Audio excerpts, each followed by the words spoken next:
नमस्कार मंडळी, सुहाणीच किचनमध्ये आपले स्वागत आहे. उन्हाळा सुरू होण्या अगोदर तसेच लिंबू महाग होण्या अगोदर ती कशी साठवायची, ती कशी स्टोअर करायची ते आज आपण साध्या सोप्या ट्रिकने पाहणार आहोत. तर ही एकदा ट्रिक तुम्ही केलात तर वर्षातून एकदा तरी ही ट्रिक नक्कीच कराल. एवढी जबरदस्त ट्रिक आहे. व्हिडिओ अजिबात स्किप करू नका, शेवटपर्यंत नक्कीच पहा. लगेचच सुरुवात करूया. तर इथे 7 ते 8 लिंबू घेतली आहेत. तर लिंबू कशी निवडायची ते सुद्धा मी सांगणार आहे. तर पातळ सालीची लिंबू घ्यायची आणि पिकलेली लिंबू पाहिजेत. त्यामध्ये भरपूर सारा रस असलेली लिंबू निवडायची. तर स्वच्छ धुवून घेतली पाण्यामध्ये, त्यानंतर कोरड्या कापडाने पुसून घ्यायची. त्यानंतर आपल्याला लिंबू कापून घ्यायचे आहे. तर कापण्या अगोदर लिंबू अशा पद्धतीने हाताने नरम करून घ्यायची. अशा पद्धतीने हाताने नरम करून घेतली की रससुद्धा मस्त निघतो लिंबूचा. तर ही ट्रिक नक्कीच तुम्ही करून पहा. तर आता सुरीने हे लिंबू कापून घेते. तर अशाच पद्धतीने सर्व लिंबू मी कापून घेणार आहे. पहिली हाताने नरम करून घ्यायचं आणि त्यानंतर कापून घ्यायचे, म्हणजे त्यातला रस आहे तो पूर्णपणे निघतो. एखादे लिंबू जास्तच कडक असेल ना तर अशा पद्धतीने 2 ते 3 मिनिटवर हे नरम करून घ्यायचे आणि त्यानंतर कापून घ्यायचे. तर इथे मी सर्व लिंबू कापून घेतली. त्यानंतर आपल्याला याचा रस काढून घ्यायचा आहे. तर त्यासाठी एक काचेचे भांडे घ्यायचे आणि काचेच्या भांड्यामध्ये रस काढून घ्यायचा आहे. तर त्यासाठी इथे एक गाळण घेतली आहे, चहाची गाळण घेतली आणि त्यामध्ये अशा पद्धतीने लिंबूचा रस काढून घेते. म्हणजे चहाच्या गाळणीमध्ये ज्या काही छोट्या अशा बिया पडतील त्यासुद्धा रसामध्ये पडणार नाही, चहाच्या गाळणीमध्येच पडतील.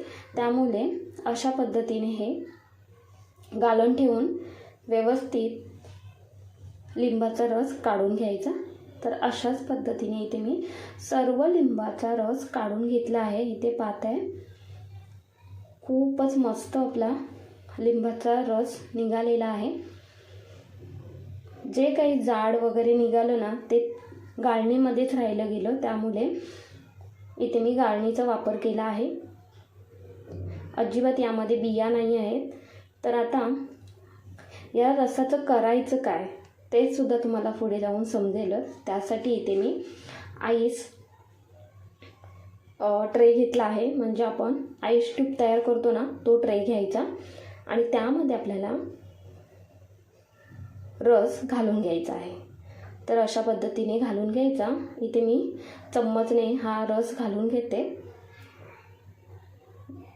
व्यवस्थित हा रस घालून घ्यायचा. तर अशा पद्धतीने तुम्ही हा रस बनवून ठेवा. आणि इथे पाहताय तुम्ही सर्व घालून घेतला. त्यानंतर हा असाच रात्रभर आपल्याला फ्रीजरमध्ये ठेवायचा आहे आणि दुसऱ्या दिवशी सकाळी इथे पाहताय तुम्ही मस्त असे हे सेट झालेले आहेत. तर लेमन ट्यूब्स मस्त अशा सेट झालेल्या आहेत. तर या लेमन ट्यूब्स आपल्याला काढून घ्यायच्या आहेत. तर इथे मी सुरीच्या साहाय्याने काढून घेते. अगदी इझिली निघतात. 5 मिनिटभर बाहेर ठेवायच्या आणि नंतर काढून घ्यायच्या. तर इथे पाहताय तुम्ही मस्त अशा आपल्या ह्या ट्यूब तयार झालेल्या आहेत.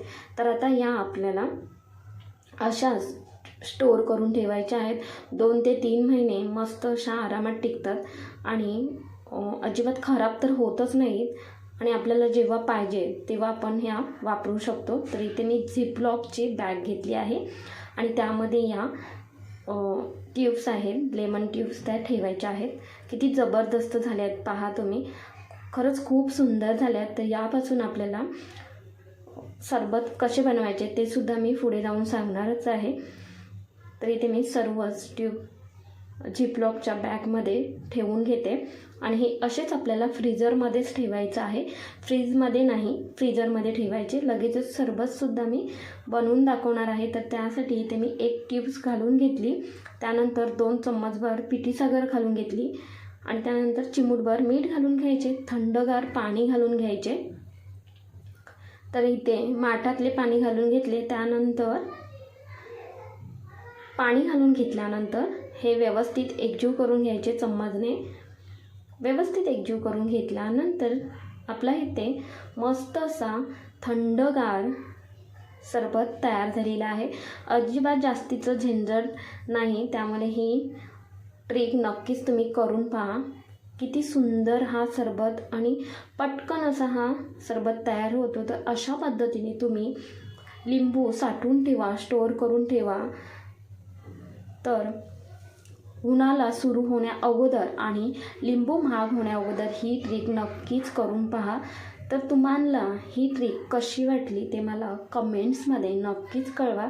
थोडी जरी आवडली असेल तर एक लाईक, शेअर, हाईप तसेच सुहानीज किचनला सबस्क्राईब करायला अजिबात विसरू नका. धन्यवाद.